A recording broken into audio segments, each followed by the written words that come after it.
جو تھے تو امام اعظم کے استاد امام عامش چڑچڑے ہو گئے. چڑچڑے ہونے کی بنیاد پر بڑی بی سے روزانہ کچھ نہ کچھ زگ زگ تک تک ہوتی رہتی. بیوی سے کچھ، بیوی بھی بوڑھی ہو گئی تھی، یہ بھی بوڑھے ہو گئے، کچھ چڑچڑا پن دونوں میں آ گیا تھا. تو روزانہ کچھ نہ کچھ چلتا رہتا تھا. ایک دن امام عامش کا ان کی بیوی سے کچھ انبن ہوئی. اب آپ کہیں گے اتنے بڑے عالم بھی لڑتے تھے. میں نے کہا کہ میاں بیوی کا جہاں جھگڑا نہ ہوا زندگی میں لطف نہیں. لیکن آپ کہیں گے کیا بات کرتے؟ کہاں میاں بیوی میں جھگڑے کے بعد جو بات ہوتی ہے نا، پھر وہ محبت معراج پہ پہنچتی ہے نا. معراج کا سما ہوتا ہے محبتوں کے اندر، اتنی عروج پر. اور جہاں جھگڑا ہو کر دوریاں ہو جائے وہ معیوب ہے. جس جھگڑے میں جھگڑے کے بعد سب لڑنے والے ہنس رہے ہیں، دیکھیے کیا بات ہے، واہ واہ کیا بات ہے.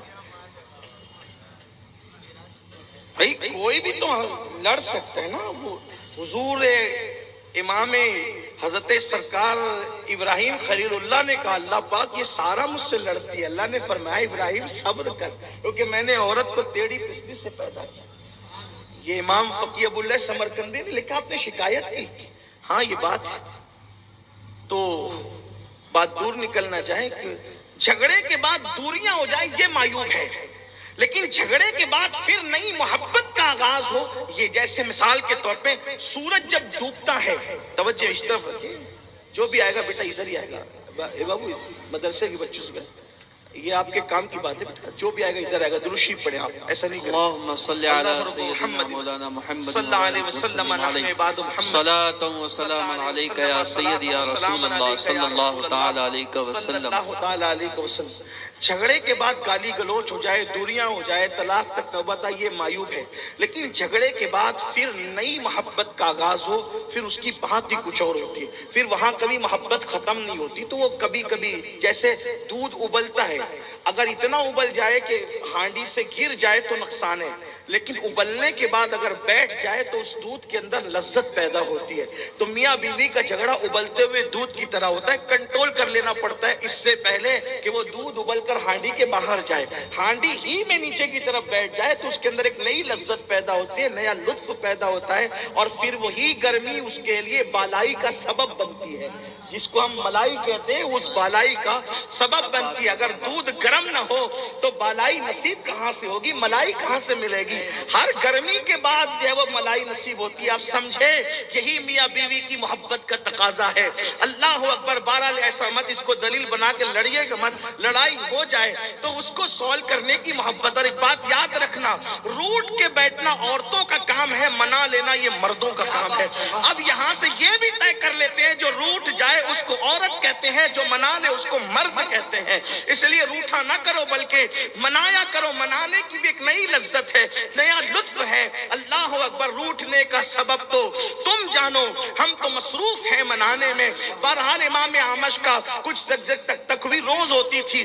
ایک دن بڑی بی نے سوچ لیا آج امام لڑیں گے اور لڑنے کے بعد کچھ بات ہو جائے گی تو آج ہم پھر اپنا رنگ دکھائیں گے.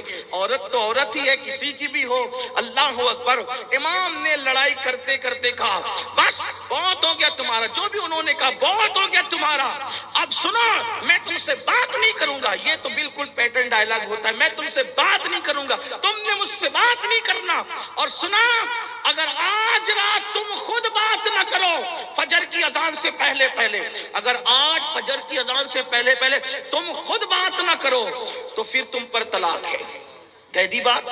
انہوں نے جھگڑے میں کہا میں بات نہیں کروں گی آپ سے، میں بھی نہیں کروں گا تو تمہیں کو کرنا پڑے گا. اور تمہیں میں نکلا تو انہوں نے کہہ دیا فجر تک ٹائم ہے، اگر بات نہیں کرو گی طلاق ہے.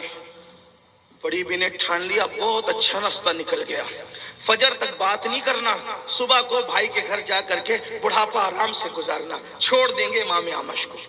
اب یہ کنیز کو لگا رہے ہیں، اس کو لگا رہے ہیں، کوئی نہ کوئی ہیلا نکل آئے کہ بھئی یہ بات کر لے. کیونکہ اگر یہ فجر تک بات نہ کرے تو ہو جائے گی کیا؟ طلاق ہو جائے گی.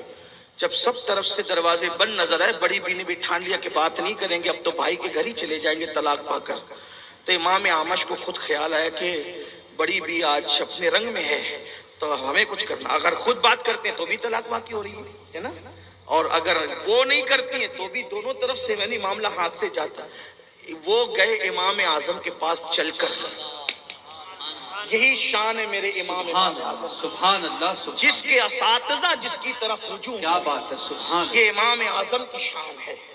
امام اعظم ابو حنیفہ کے پاس گئے, کہا نعمان ایسا ایسا ہو گیا اور ایسا مسئلہ ہے, بڑی بھی رنگ میں ہے اور وہ بات کرنا نہیں چاہتی, ہم کوشش کر چکے ہر طرف سے. امام اعظم نے فرمایا حضرت آپ تشریف لے جائیں, انشاءاللہ طلاق نہیں ہوگی, جائیے آپ. بہت اعتماد کے ساتھ فرمایا جاؤ طلاق نہیں ہوگی حضرت. آپ جائیں طلاق واقع نہیں ہوگی. اچھا, اتنا اعتماد تھا امام اعمش کو امام اعظم پر کہ انہوں نے کہہ دیا اب طلاق نہیں ہوگی. یہ گئے. اب دیکھنا علم کی رنگ, علم کا رنگ, علم کی رانائیاں, علم کی برکتیں. اور یہ بھی یاد رکھنا اللہ سے علم مانگو تو فیضان علوم بھی مانگو, اور علم نافع مانگو. اللہ اکبر. کیونکہ کچھ لوگ علم کا مس یوز کرتے. علم ایک ٹارچ کی طرح ہے. ٹارچ اگر آپ کسی رہبر کے ہاتھ میں دے دیں تو وہ لوگوں کو کانٹوں سے بچائے, کسی رہزن کے ہاتھ میں دے دیں اسی روشنی سے وہ لوگوں کے گھر میں چوری کرتا پھرے. تو ہاتھ کی بات ہے, علم بڑی چیز ہے, لیکن علم کے ساتھ دل کی صفائی ہو, علم کے ساتھ ایمان ہو, علم کے ساتھ عشق رسول ہو, علم کے ساتھ شرافت ہو, علم کے ساتھ اللہ رسول کی اطاعت ہو, پھر علم بہت بلندی پر لے جاتا ہے. امام اعظم ابو حنیفہ نے کہا حضرت جائیں انشاءاللہ طلاق واقع نہیں ہوگی. حضرت تو بہت مطمئن ہو کے گھر چلے گئے. آپ نے شاگرد کو بلایا, یہ قصہ کسی کو نہیں بتایا, شاگرد کو بلایا, کہا امام اعمش کے گھر کے بازو میں جو مسجد ہے پتا ہے تمہیں کہاں پتا ہے؟ کہا آج صبح صادق سے کچھ دیر پہلے ان کی بازو کی مسجد کے مینار پہ کھڑے ہونا اور زور سے آواز اذان پڑھنا. کہا ٹھیک ہے, اللہ اکبر. اور پھر وہ چلے گئے. ابھی صبح صادق کا وقت کا انتظار ان کو بھی تھا, بڑی بی کو بھی تھا. امام اعمش اطمینان میں ہے کہ چلے انہوں نے کہہ دیا ہے تو کچھ ہونا نہیں ہے. رات گزرتی جا رہی تھی, مسائل گمبھیر ہوتے جا رہے تھے, مسئلہ جو ہے بہت گمبھیر کی شکل گمبھیرتا کی شکل اختیار کرتا جا رہا تھا. ایسے میں صبح صادق سے کچھ دیر قبل امام اعظم کا شاگرد زور سے کہتا ہے اللہ اکبر اللہ اکبر. بڑی بھی سامنے آتی, الحمدللہ حضرات اب اذان ہو گئی, صبح صادق ہو گئی. اور آپ نے کہا تھا صبح صادق سے پہلے اگر تم بات نہ کرو تو طلاق. ہم تو بات نہیں کی آپ سے, اب صبح صادق ہو گئی, اب ہم جا رہے ہیں. امام اعظم نے دروازے پہ دستک دی, استاد مبارک ہو, ابھی طلاق واقع نہیں ہوئی کیونکہ صبح صادق شروع ہونے میں ابھی وقت باقی ہے, اور انہوں نے صبح سے پہلے آپ سے بات